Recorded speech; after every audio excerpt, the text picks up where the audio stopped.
हैदराबाद में आसफ जाह वंश का राज था।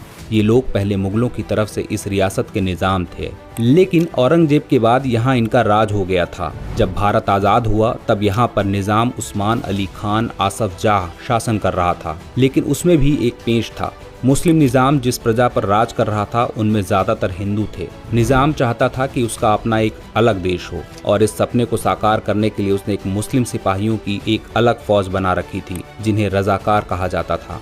हालातों को देखें तो हैदराबाद में पहले से ही सांप्रदायिक तनाव बना हुआ था। तेलंगाना को लेकर भी विरोध मुखर था। उस समय मुस्लिमों का एक ग्रुप बना था, MIM यानी मजलिस-ए-इत्तेहादुल मुस्लिमीन, जिसके मुखिया थे नवाब बहादुर यार जंग। इनके बाद मुखिया बने कासिम रिजवी। कासिम रजाकारों के नेता थे।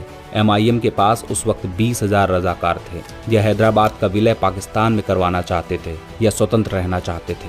हैदराबाद के निजाम के नानुकुर करने के बाद भारत के तत्कालीन गृह मंत्री सरदार वल्लभ भाई पटेल ने उनसे सीधे भारत में विलय का आग्रह किया, लेकिन निजाम ने पटेल के आग्रह को खारिज करते हुए 15 अगस्त 1947 को हैदराबाद को एक स्वतंत्र राष्ट्र घोषित कर दिया। इस कदम से सब चौंक गए। कहा जाता है कि रजाकारों ने हिंदुओं को टारगेट करके हजारों लोगों को मारा, औरतों का रेप किया। हालात बेहद खराब होते गए और भारत सरकार का धैर्य भी टूट गया। उस समय के गवर्नर जनरल लॉर्ड माउंटबेटन ने सलाह दी कि इस चुनौती को भारत बिना बल प्रयोग शांतिपूर्ण तरीके से निपटे। प्रधानमंत्री पंडित जवाहरलाल नेहरू माउंटबेटन की सलाह से सहमत थे, लेकिन पटेल इससे बिल्कुल असहमत थे।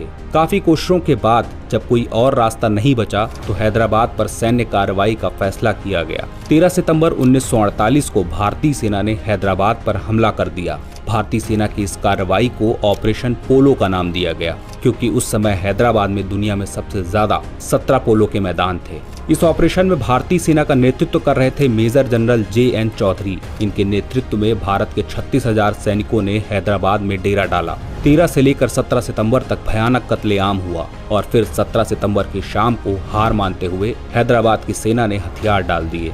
5 दिनों तक चली कार्रवाई में तकरीबन 10 से 40,000 लोग मारे गए थे। तो इस तरह काफी चुनौतियों के साथ हैदराबाद का भारत में विलय हो गया।